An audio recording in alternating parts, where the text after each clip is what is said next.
Selamat pagi, Assalamualaikum warahmatullahi wabarakatuh. Om Swastiastu, Namo Buddhaya, salam kebajikan, rahayu dan salam sejahtera untuk kita semua.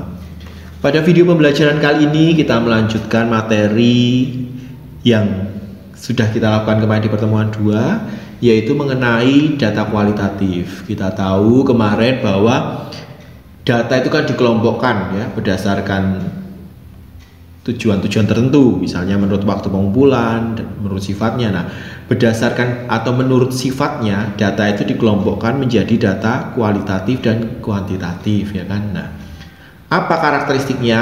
Nah, kemarin kan kita sudah tahu bahwa kalau data kualitatif itu bentuknya bilang, tidak berbentuk bilangan, ya, biasanya verbal atau simbol-simbol, ya. Dan bagaimana teknik pengumpulannya? Nah, nanti kita akan bahas sedikit.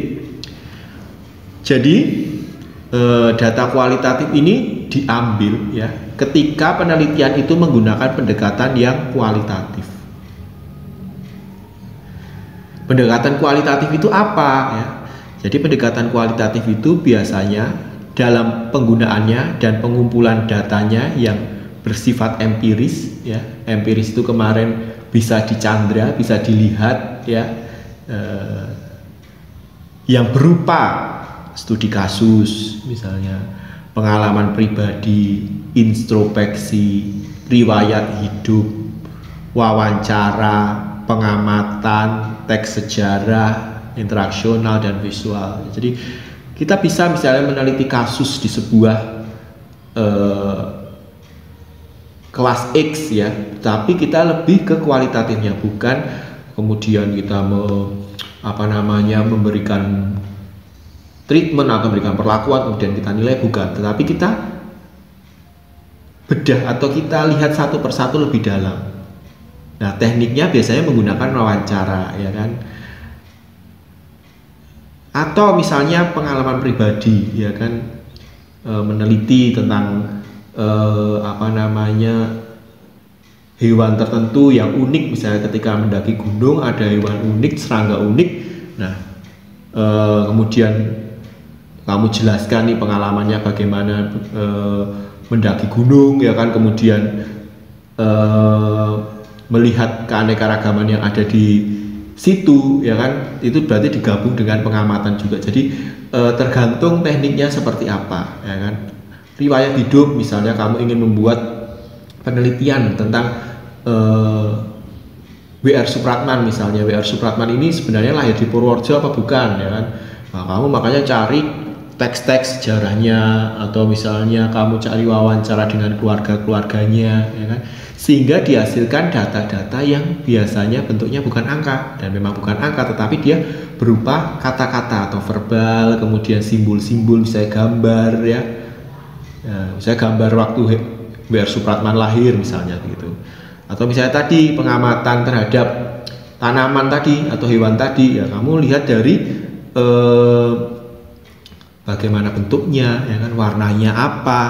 Nah, jadi kan kalau data kualitatif itu kita sepakati bahwa berbentuk pernyataan verbal, simbol atau gambar, atau teks-teks sejarah misalnya. Jadi permasalahan dalam situasi sosial yang masih remang-remang ya, jadi masih ini benar apa enggak ya kan, terus kompleks dan dinamis, jadi masih belum diketahui nanti hasilnya mau bagaimana ya kan. Jadi masih mencari dan mencari, sehingga nanti dihasilkan sebuah hipotesis atau sebuah teori kebaruan. Misalnya, oh berdasarkan pengamatan ternyata memang W.R. Supratman itu lahir di Purworejo, padahal fakta sebelumnya dia lahir di Surabaya misalnya.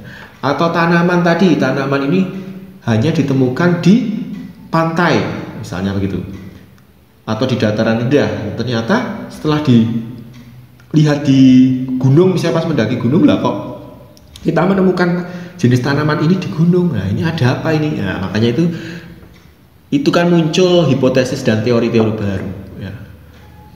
Mungkin nanti setelah itu kamu bisa mengkuantitatifkan ya, misalnya kemudian melakukan eksperimen terhadap hal itu, tapi untuk penelitian-penelitian tertentu ya. Kalau W.R. Supratman gimana mau dieksperimen kan, nggak bisa ya. Jadi makanya permasalahan ini itu secara mendalam kalau kualitatif, jadi bertujuan untuk menemukan hipotesis atau teori, ya kan. Nah, dasar teoritis pendekatan kualitatif itu sebenarnya ya pendekatan fenomenologi, jadi fenomena-fenomena, ya kan. Terus interaksi simbolik, pendekatan kebudayaan. Nah, misalnya kamu ingin mengamati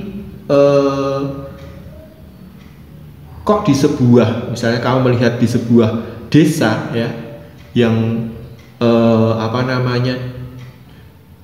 kok masih ya kan lingkungannya asri ya kan, kemudian di daerah-daerah lain itu sudah kekeringan, kok di desa ini tidak kekeringan, misalnya ada apa. Kemudian kamu menelisik, misalnya bertanya dengan lurah setempat, penduduk setempat ya, kemudian ini ternyata di daerah tersebut masih banyak ditumbuhi tanaman-tanaman atau pohon-pohon misalnya yang mampu menyerap air. Ternyata warga di sekitar memang mengkeramatkan misalnya tanaman itu ya.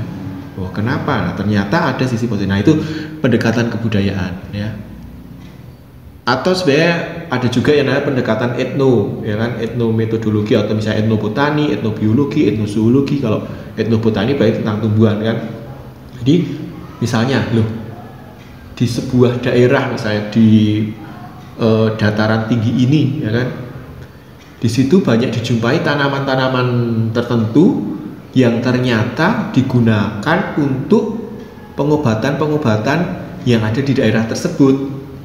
Nah, terus kamu mencari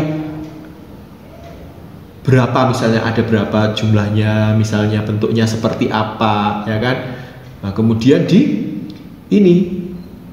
ditelaah, ya kan?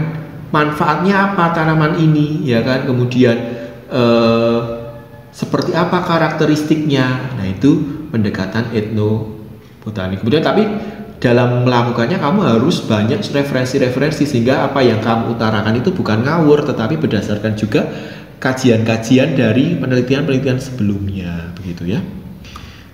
Nah, 5 jenis penelitian kualitatif tadi kan sudah ya disinggung di awal. Jadi ada biografi, jadi studi tentang hidup dan individu dan pengalamannya. Jadi misalnya tadi pengalaman selama hidupnya, misalnya dia selalu naik gunung, kemudian pergi ke mana, misalnya kayak contohnya misalnya biografi Habibie ya kan, ya, bagaimana perjalanan hidupnya ya kan, ketika dia bisa membuat pesawat hingga menciptakan sebuah teori-teori. Nah, itu biografi ya kan. Tentu yang dilakukan adalah biografi terhadap orang yang terkenal ya kan. Kalau kamu sendiri ya nanti kalau sudah terkenal biasanya orang-orang yang terkenal atau yang memberikan dampak positif bagi masyarakat. Kalau fenomenologi ya jadi menjelaskan makna, konsep atau fenomena pengalaman yang terjadi pada beberapa individu. Misalnya kamu ingin meneliti fenomena remaja yang suka nonton drama Korea misalnya, atau remaja putri yang sukanya pakai baju crop tee ya kan, atau celana gemes misalnya. Kenapa? Nah, itu kan melalui narasumber ya kan, kita bicara, menanyakan gitu. Jadi lebih kepada kualitatif ya kan. Atau mengapa tingkat belajar siswa menjadi rendah ya kan di sebuah kelas X ya kan. Memang bisa menggunakan survei, tapi supaya lebih dalam, ternyata bisa kita kulik-kulik lagi ya kan. Kita kulik-kulik dengan narasumber tadi itu. Jadi kalau pada kualitatif itu bukan responden tapi narasumber atau informan ya. Jadi lebih kepada menggali ground theory atau pengembangan sebuah teori. Misalnya kamu ingin mengembangkan sebuah metode pembelajaran baru ya kan. Nah, metode pembelajaran baru ini kamu misalnya sintesis dulu nih. Metode ini dicari pendekatannya saintifik atau apa sehingga timbul metode baru atau model pembelajaran baru misalnya begitu. Etnografi, penafsiran suatu budaya atau sistem kelompok sosial ya tadi yang seperti saya jelaskan tadi.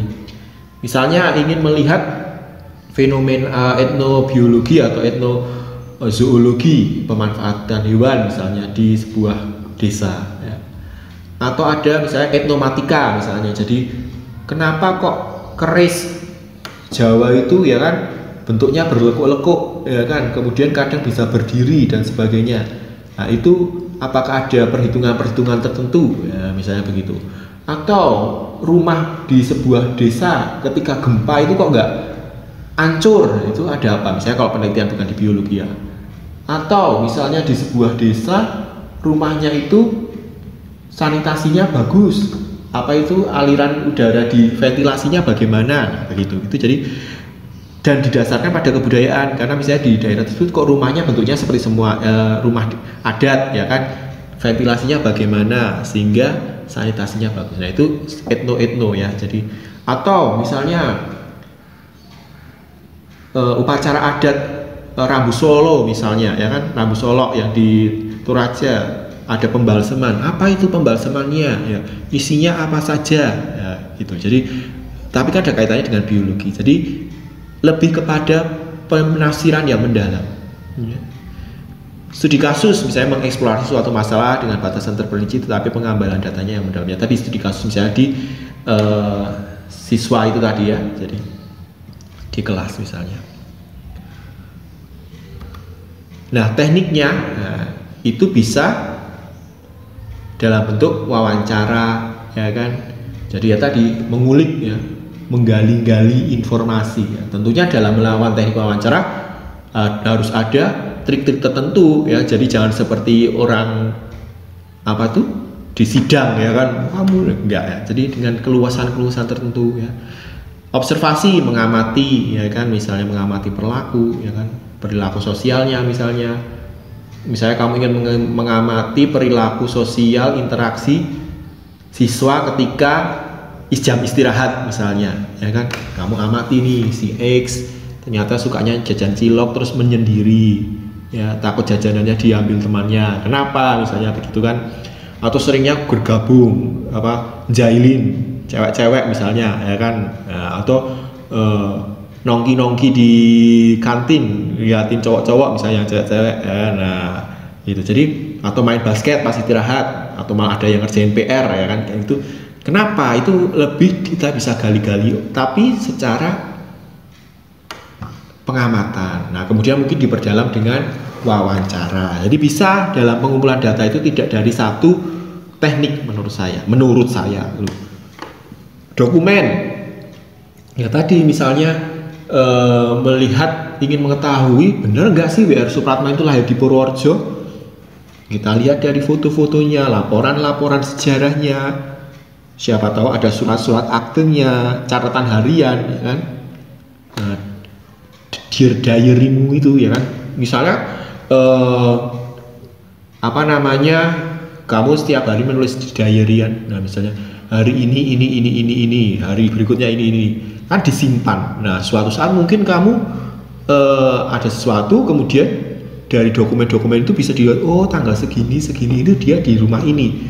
Nah gitu, jadi itu penelitian berupa dokumen. Focus group discussion, jadi menggunakan diskusi terpusat. Jadi ada misalnya kita bicara dalam grup, kemudian kita membicarakan sesuatu yang khusus ya, kemudian dihasilkan sebuah simpulan atau hipotesis atau apa namanya kesepakatan bersama. Nah ini biasanya dilakukan oleh akademisi ataupun sebenarnya kita juga bisa kalau kita memiliki wawasan-wawasan ya kan, yang atau sumber-sumber referensi yang memadai.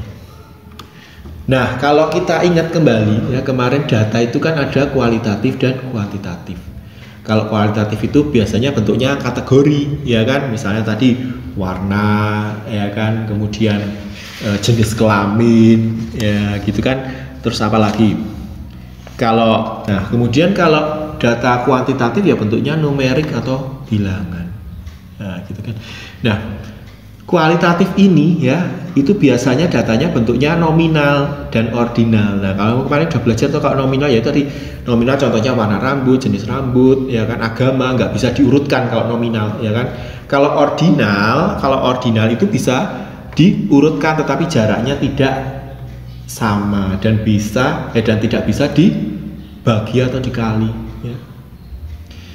Nah ini nanti akan dianalisisnya dengan statistika non parametrik ya, jadi kemudian jadi ini yang kita bahas tentang kualitatif ya. Jadi kalau ordinal kan misalnya tadi tingkat ini, nah ini nanti yang akan diuji dengan statistika non parametrik. Kualitatif ingat ya, datanya itu bukan numerik atau bilangan, tapi dia bentuknya adalah kategori ya. Jadi misalnya SD, SMP, SMA, nah itu kan ini. Meskipun ya misalnya nanti dikasih nomor misalnya SD 1, SMP 2, SMP 3, tapi itu hanya sebagai penomoran aja ya kan. Oke, nah ini ada post test ya. Coba kamu kerjakan ya. Cari sebuah fenomena atau kasus yang menurut kamu menarik dan ingin diketahui dalam kehidupan sehari-hari. Satu aja ya, gak mau lewat pendidikan, apa mau dari pergaulan, atau mau dari mana saja. Coba dicari, atau gak usah yang berat-berat, yang gampang aja, yang bisa kamu kira-kira bisa kamu amati ya.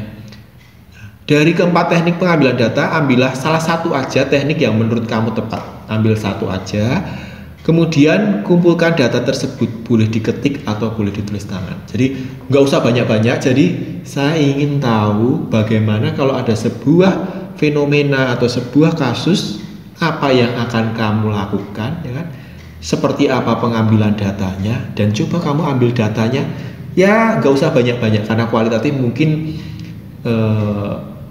separagraf, 2 paragraf ya kan. Nah tapi tekniknya apa yang akan kamu ambil? Misalnya kamu ingin menggunakan teknik wawancara. Nah kamu buat pertanyaan wawancaranya misalnya 3 pertanyaan aja lah dulu ya, meskipun harusnya mendalam ya kan.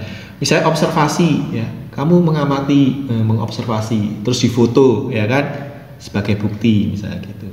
Atau kamu punya dokumen-dokumen, nah itu bisa difoto dokumennya, dikirim ya. Jadi dikerjakan ya, boleh diketik, boleh ditulis tangan. Kalau ditulis tangan ya gambar-gambarnya bisa difoto terus dikirimkan di lampirannya begitu. Oke, terima kasih. Itu tadi tentang mengenai data kualitatif. Jadi data yang permasalahannya memang belum diketahui dengan jelas, sehingga perlu kajian-kajian mendalam dan akan menghasilkan sebuah hipotesis atau teori-teori yang mungkin lebih baru begitu. Jadi itu saja, terima kasih, semoga bermanfaat.